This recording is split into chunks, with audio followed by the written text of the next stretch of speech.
ang lahat.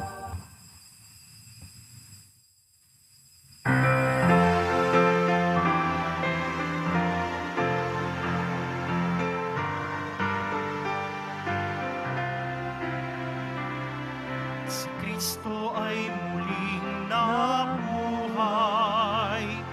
nanaig sa kamatayan. Kaya't hindi na mamamatay.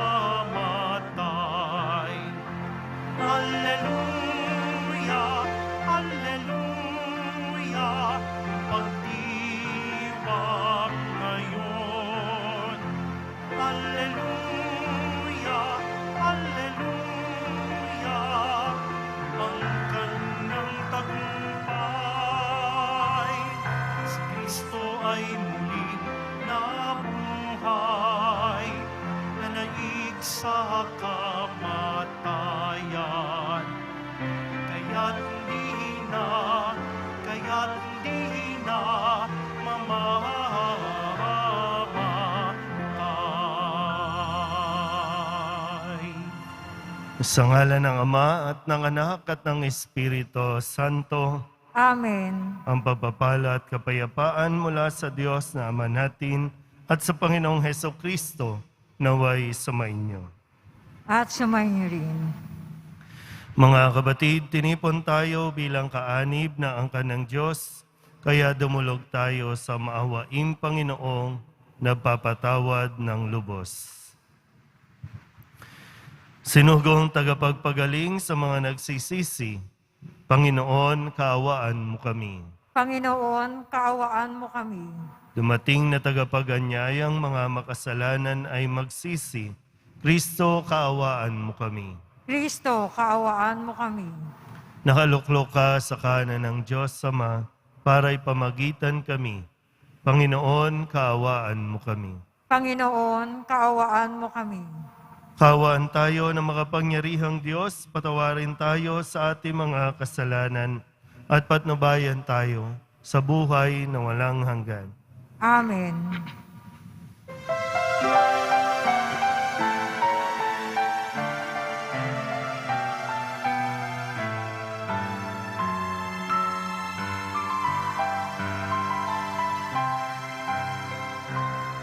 Luwalhati sa Diyos sa kalikasan, maloob sa lupa ay kapayapaan.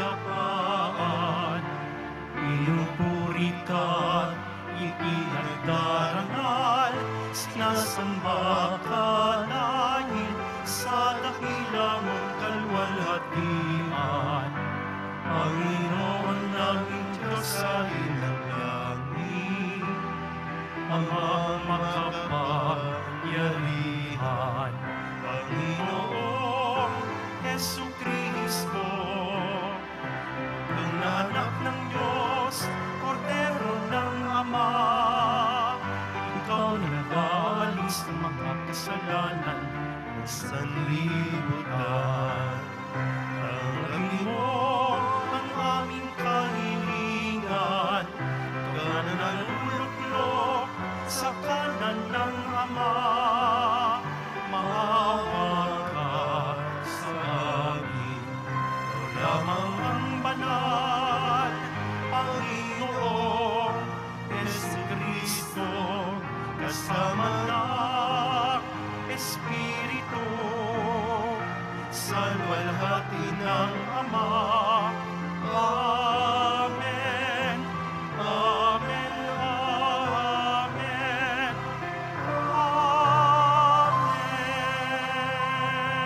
Amen.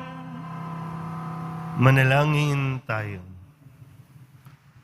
Ama naming makapangyarihan, sa kagalingang dulot ng pagkabuhay ng anak mo sa amin, kami ay iyong patuloy na paunlarin upang sa kinamtan naming paglayang walang maliw, kami magkaroon sa kalangitan ng kaligayahan na ngayon pa man sa lupa ay siyang sanhi ng aming pagdiriwang sa pamamagitan ni Jesucristo kasama ng Espiritu Santo magpasawalang hanggan. Amen. Magsiupo muna ang lahat. Pagbasa mula sa mga gawa ng mga apostol. Noong araw ng Pentecostes, sinabi ni Pedro sa mga Hudyo, dapat malaman ng buong Israel na itong si Jesus na ipinako ninyo sa krus, siya ang ginawa ng Diyos na Panginoon at Kristo. Nabagabag ang kanilang kalooban nang marinig ito, at tinanong nila si Pedro at ang mga apostol, mga kapatid, ano ang gagawin namin? Sumagot si Pedro, pagsisihan ninyo talikdan ang inyong mga kasalanan at magpabinyag kayo sa pangalan ni Hesukristo upang kayo'y patawarin at ipagkaloob sa inyo ang Espiritu Santo. Sapagkat ang pangako'y para sa inyo at sa inyong mga anak at sa lahat ng nasa malayo sa bawat tatawagin ng Panginoong Diyos. Marami pa siyang inilahad upang patunayan ang kanyang sinabi at nanawagan siya sa kanila, lumayo kayo sa masamang lahing ito upang kayo'y maligtas.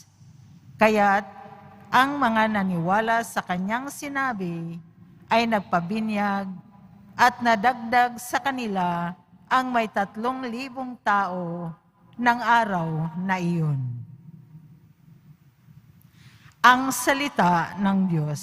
Salamat sa Diyos. Awat pag-ibig ng Diyos sa sangkalupa ay lubos. Awat pag-ibig ng Diyos sa sangkalupa ay lubos. Panginooy tapat sa kanyang salita at maasahan ang kanyang ginawa. Minamahal niya ang gawang matapat, ang pag-ibig niya sa mundo'y laganap. Awat pag-ibig ng Diyos sa sangkalupa ay lubos. Ang may takot sa Diyos ay nagtitiwala sa kanyang pag-ibig ay kinakalinga. Hindi babayaang sila ay mamamatay, kahit magtagutom, sila'y binubuhay. Awat pag-ibig ng Diyos sa sangkalupa ay lubos. Ang ating pag-asa'y nasa Panginoon. Siya ang sanggalang natin at katulong. Ipagkaloob mo na aming makamit, o poon ang iyong wagas na pag-ibig, yamang ang pag-asa'y sa iyo nasasalig. Awat pag-ibig ng Diyos sa sangkalupa ay lubos. Magsitayo po ang lahat.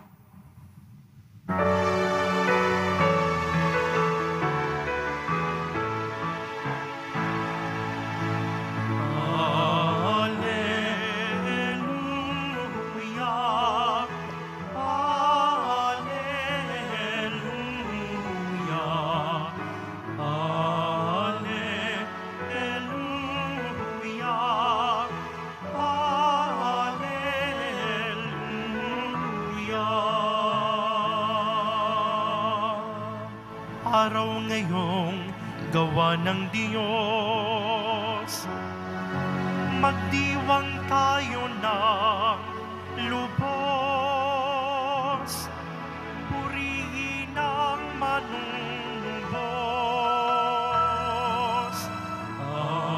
Alleluia, Alleluia.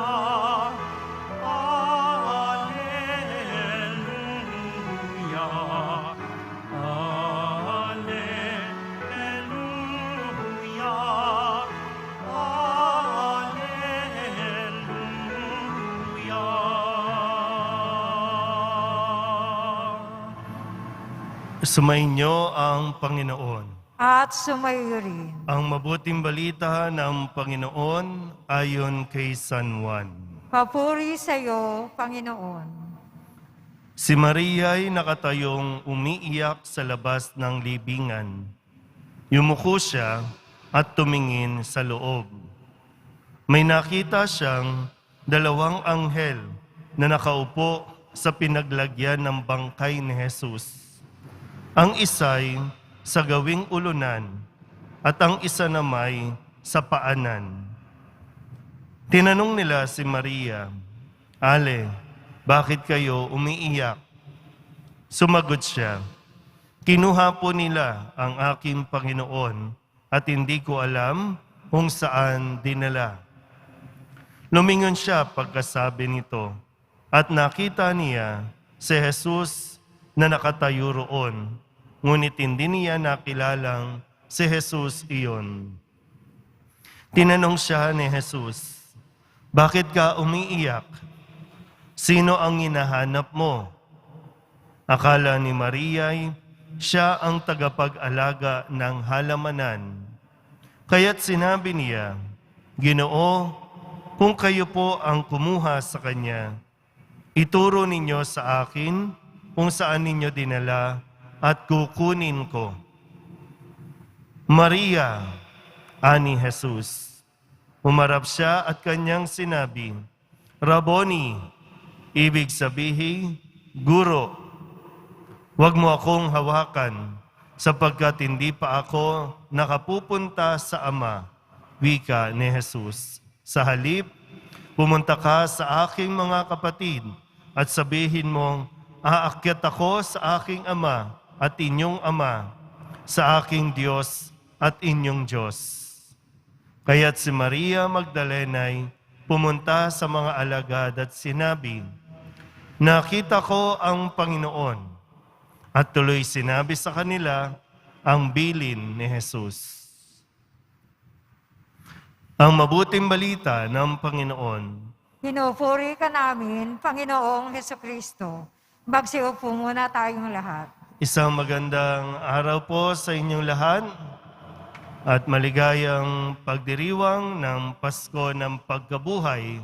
Ngayon po ay Martes, ikalawang araw ng Octave of Easter o yung 8 araw ng pagkabuhay, Pasko ng Pagkabuhay. So ang konteksto po pa rin natin ay nakatuon pa rin sa Kristong namatay at ngayon ay nabuhay. Yan. Dito nga po, no, isang totoo naman po na isang masaklap o masakit na karanasan ay yung ikaw po ay mamatayan.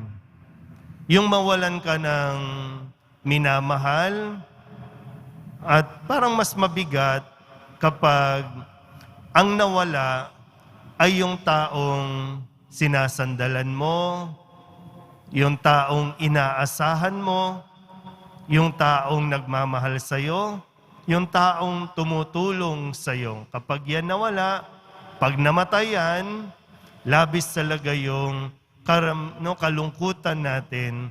At kapag namimiss mo yan, umaabot din sa punto na lagi kang pupunta sa libingan, lagi mo siyang dadalawin, at yung pag-iyak mo naroroon pa rin. Masakit tanggapin na wala na yung taong mahalaga sa iyo. Ito po yung karanasan ni Maria. Pero sabi nga natin, hindi lang namatay si Kristo. Siya ay muling nabuhay at ngayon ipinahayag niya kay Maria Magdalena na siya ay aakyat na sa langit, aakyat na sa kanyang Ama. Maganda po itong aral na makita natin. No? Dahil nga marahil yung iba po sa atin hanggang ngayon nahihirapan pantanggapin yung mga taong namatay. Ang lahat ng mga namatay ay muling bubuhayin dahil si Kristo na namatay ay muling nabuhay. Ito yung pananampalataya natin. Hindi lang tayo basta namamatay. Namatay tayong kasama kay Kristo, bubuhayin tayong kasama din ni Kristo. Siguro po yung hamon din, katulad dito kay Maria, tinanong ni Jesus, bakit ka umiiyak?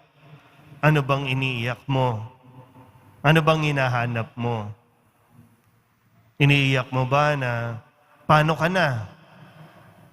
Maka ito na yung panahon na kailangan na natin tanggapin yung misyon na ibinibigay naman sa atin. Wala na yung magulang mo, namatay na yung magulang mo. Pero buhay ka pa. Panahon na ito para ikaw naman ang maging responsable. Wala na yung taong mahal mo. Panahon ito para ikaw na ang kumilos para sa sarili mo. Hindi, okay lang. Gusto mo umiyak, umiyak ka. Pero pagkatapos niyan, tanggapin mo na mayroon ka pang buhay at mayroon ka pang misyon na dapat mong gawin. Lagi naman nagtatanong din naman, sinasabi natin, ikaw ba? Kasi minsan tinatanong natin ng Diyos, bakit siya pa? Bakit siya pa namatay? Bakit siya ang kinuha? Pag tinanong ka ba, gusto mo ba ikaw dapat kinuha? Papayag ka ba? Okay ka na ba? Buhay ka pa, nandito ka pa, may pinapagawa pa sa iyo ang Diyos. Gawin mo na. Simulan mo na yan. Either ayusin mo ang buhay mo, ibangon mo ang buhay mo, lalo tigit, ipahayag mo ang iyong pananampalataya. Ito yung hamon at misyon na ibinigay ni Jesus kay Maria Magdalena at kanya naman pong tinupad. Ipinangalat niya, ikinuwento niya ang karanasan niya kay Kristong nabuhay. Nawa po, sa araw na ito, mas mabigyan ka ng lakas at dahilan para magpatuloy mabuhay. Amen. Magsitayo na po ang lahat.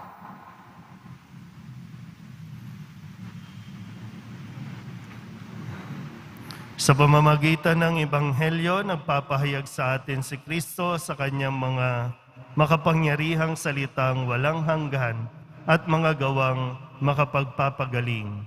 Sa pamamagitan niya, buong pagtitiwala tayong manalangin sa Ama. Ang ating pong itutugon, Ama ng Panginoong muling nabuhay, iwaksi mo ang aming mga takot. Ama ng Panginoong muling nabuhay, iwaksi mo ang aming mga takot. Ang simbahan naway patuloy na magturo ng katotohanan ni Kristo at labanan ang mga kasamaan ng ating panahon. Manalangin tayo.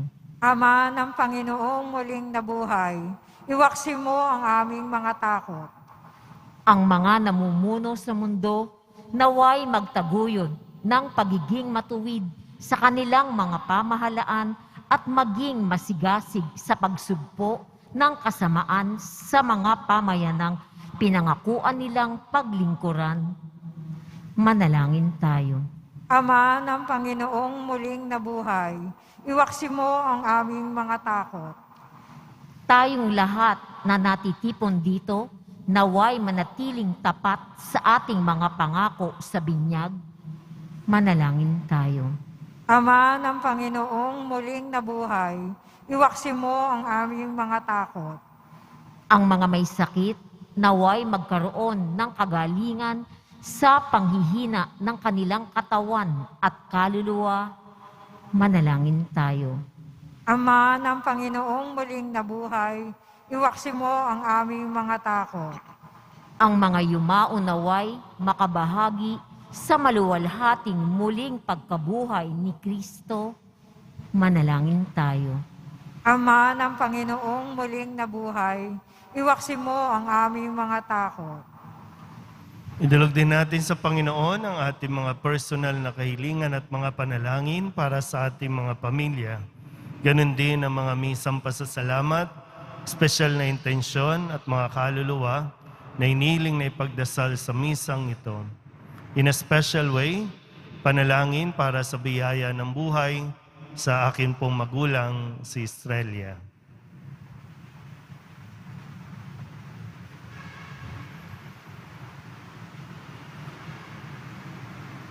Ang lahat ng ito inihiling namin sa ngalan ni Kristong aming Panginoon. Amen. Magsiupo po ang lahat.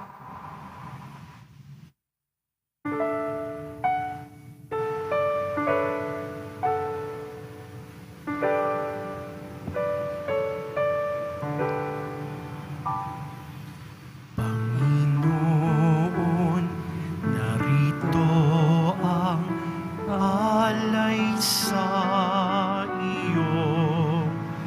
Nagmula sa iyong bayang masayang nagsalo.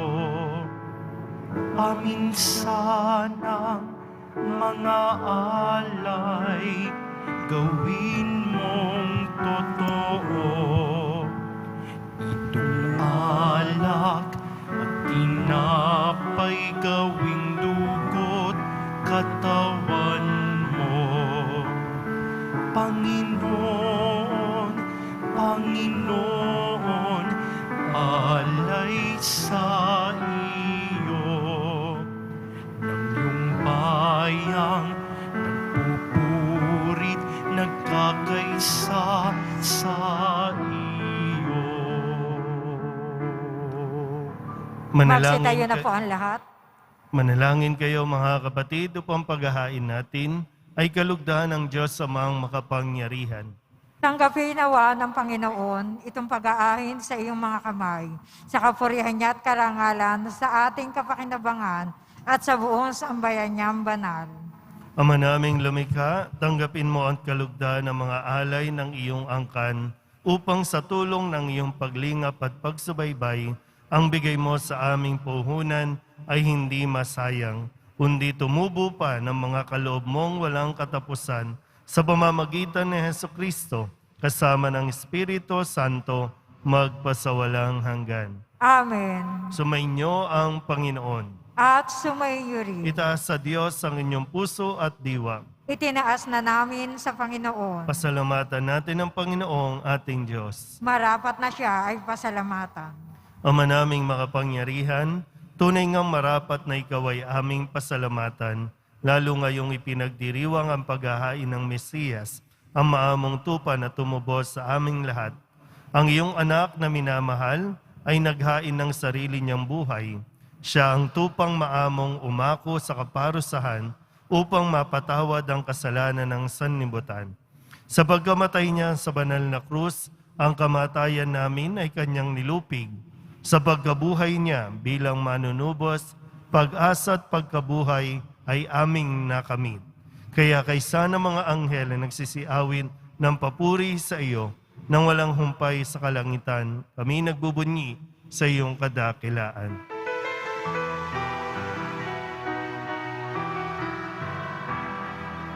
Santo, Santo, Santo, Panginoong Diyos ng mga mundo. Napupuno ang langit at lupa ng kadakilaan mo. Sana sa kaitaasan, sana sa kaitaasan, pinagpala na paririto sa ngalan ng Panginoon. Sana sa kaitaasan, sana sa kaitaasan, sana sa kaitaasan, sana sa kaitaasan. Magsiluhod po ang lahat. Ama naming banal, ikaw ang bukal ng tanang kabanalan, kaya't sa pamamagitan ng iyong Espiritu, gawin mong banal ang kaloob na ito upang para sa aming maging katawan at dugo ng aming Panginoong Hesukristo. Bago niya pinagtiis ang kusang loob na maging handog, hinawakan niya ang tinapay, pinasalamatan kaniya, pinaghati-hati ni iyon, iniabot sa kanyang mga alagad at sinabing, "Tanggapin ninyong lahat ito at kanin, ito ang aking katawan na ihahandog para sa inyo.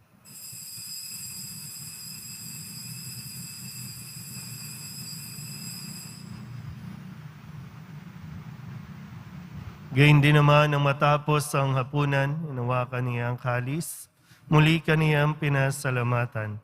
Iniabot niya ang kalis sa kanyang mga alagad at sinabi, "Tanggapin ninyong lahat ito at inumin.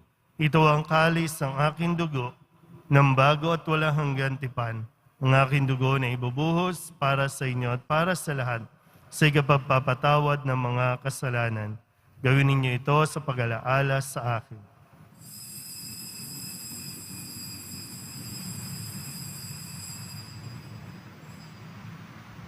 Magsitayo na po ang lahat. Ipagbunyi natin ang misteryo ng pananampalataya. Si Kristo'y namatay, si Kristo'y nabuhay, si Kristo'y babalik sa wakas ng panahon. Ama, ginagawa namin ngayon ang pag-alaala sa pagkamatay at muling pagkabuhay ng iyong anak. Kaya tiniaalay namin sa iyo ang tinapay na nagbibigay buhay at ang kalis na nagkakaloob ng kaligtasan. Kami napapasalamat dahil kami iyong minarapat na tumayo sa harap mo para maglingkod sa iyo. Isinasama namin kami magsasalo-salo sa katawan at dugo ni Kristo ay mabuklod sa pagkakaisa sa pamamagitan ng Espiritu Santo. Ama, lingapin mo ang iyong simbahang laganap sa buong daigdig. Puspusin mo kami sa pag-ibig kaysa ni Francisco na aming Papa at ni Jose na aming Obispo at ng Tanang Kaparian. Alalahanin mo rin ang mga kapatid naming nahimlay na may pag-asang sila'y muling mabubuhay, gayon din ang lahat ng mga pumanaw. Kawaan mo sila at patuloyin sa iyong kaliwanagan. Kawaan mo at pagindapating kaming lahat na makasalo sa iyong buhay na walang wakas. Kaysa ng mahal na Birhen Maria na Ina ng Diyos, ng kabiyak ng puso niyang San Jose. Kaysa ng mga apostol ni San Juan Bautista at ng lahat ng mga banal na namuhay dito sa daigdig na kalugod-lugod sa iyo, may pagdiwang nawa namin ang papupuri sa ikararangal mo sa pamamagitan ng iyong anak na aming Panginoong Hesukristo.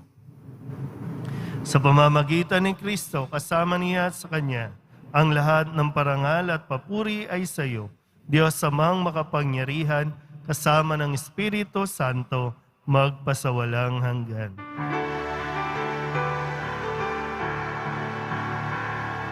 Amen, amen, amen.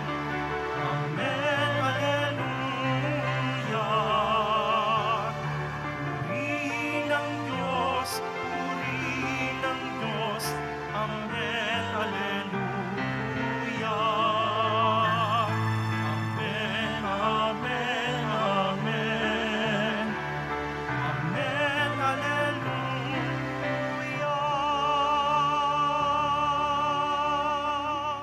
Mong kababahang loob tayong tumawag sa ating Panginoon ng Ama namin. Ama namin, Sumasalangit ka, sambahin ang ngalan mo, mapasa amin ang kaharian mo. Sundin ang loob mo dito sa lupa para ng sa langit. Bigyan mo kami ngayon ng aming kakanin sa araw-araw at patawarin mo kami sa aming mga sala para na ang pagpapatawad namin sa nagkakasala sa amin. Huwag mo kaming ipahintulot sa tukso. Iadya mo kami sa lahat ng masama.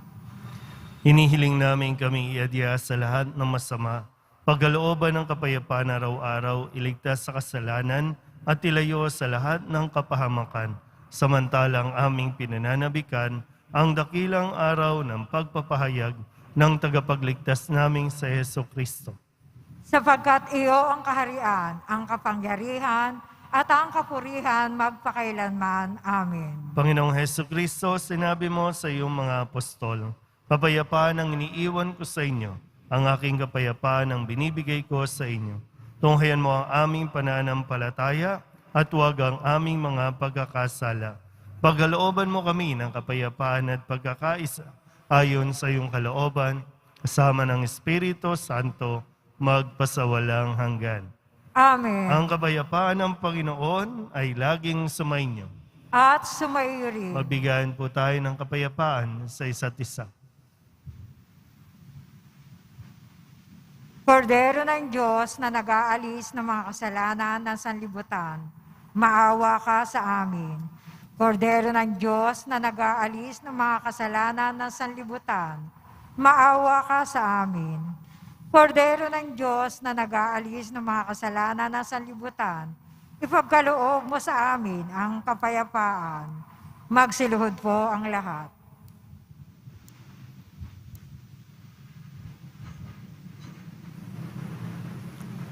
Ito ang kordero ng Diyos. Ito ang nag-aalis ng kasalanan ng sanlibutan. Mapalad ang mga inaanyayahan sa kanyang piging. Panginoon, hindi ako karapat-dapat na magpatuloy sa iyo, ngunit sa isang salita mo lamang ay gagaling na ako.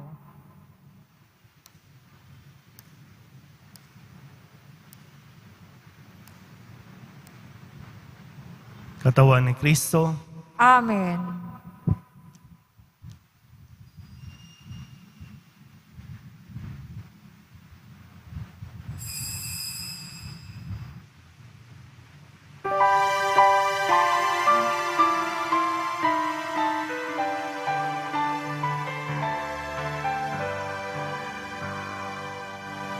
Si Kristo'y muling nabuhay, magdiwang Alleluia. Kamatayan ay tinalo, kalangit ay nabuksan. Kasalanan ay pinatawad, kaligtas ay dumating. Kagalingan kanyang sugat, kanyang krus ay tagumpay. Magalak ka, O Maria, nabuhay ang iyong anak. Kalungkutan ay napawi, kasiyahan at tuwa. Sa salubong ay lumigaya, nagtagpo ang mag-ina. Manalangin na sa langit, kami po'y mapabilang.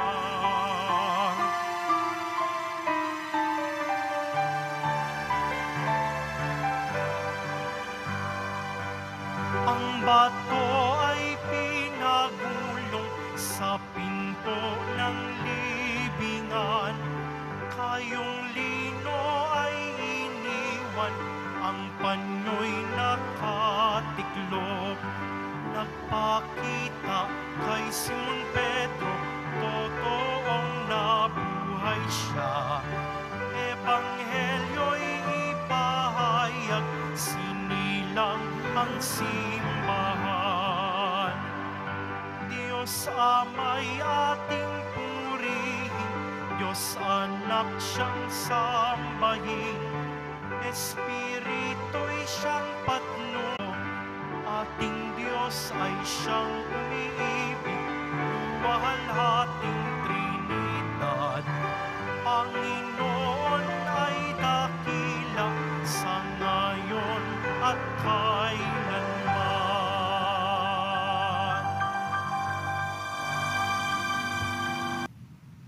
manalangin tayo. Ama naming mapagmahal, pakinggan mo kaming upang maging handa ang aming kalooban para pakinabangan ng ligayang walang katapusan na iyong inilaan sa mga niloob mong mabinyagan sa pamamagitan ni Jesucristo kasama ng Espiritu Santo magpasawalang hanggan. Amen. Sumainyo ang Panginoon. At sumayo rin. Manalangin tayo para sa pagbabasbas. Mahal na pong Jesus Nazareno, inihayag mo sa pamamagitan ng krus ang walang maliw na pag-ibig ng Diyos sa sangkatauhan. Pakinggan mo ang kahilingan ng iyong angkan na nagsusumamo sa iyo. Makamtanawa nila ang inyong katugunan at tanggapin ang kasagutan na may utang na loob na tinatanaw. Basbasan din po ninyo mga dala-dala nila mga imahin at dasalan. Sa pamamagitan ng bendisyon na ito, naway maalala nila ang mga pangako nila noon sa binyag, na ikaw ay kanilang iibigan at paglilingkuran bilang Panginoon magpasawalang hanggan. Amen. At pagpalain kayo ng makapangyarihang Diyos, Ama at Anak at Espiritu Santo. Amen. Taglayin ninyo sa inyong pag-alis ang kapayapaan ni Kristo. Alleluia, alleluia. Alleluia, alleluia. Magandang umaga po.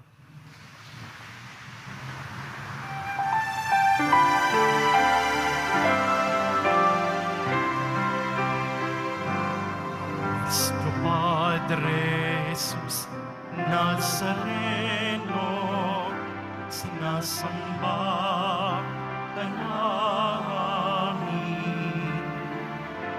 Pinipintuho ka namin.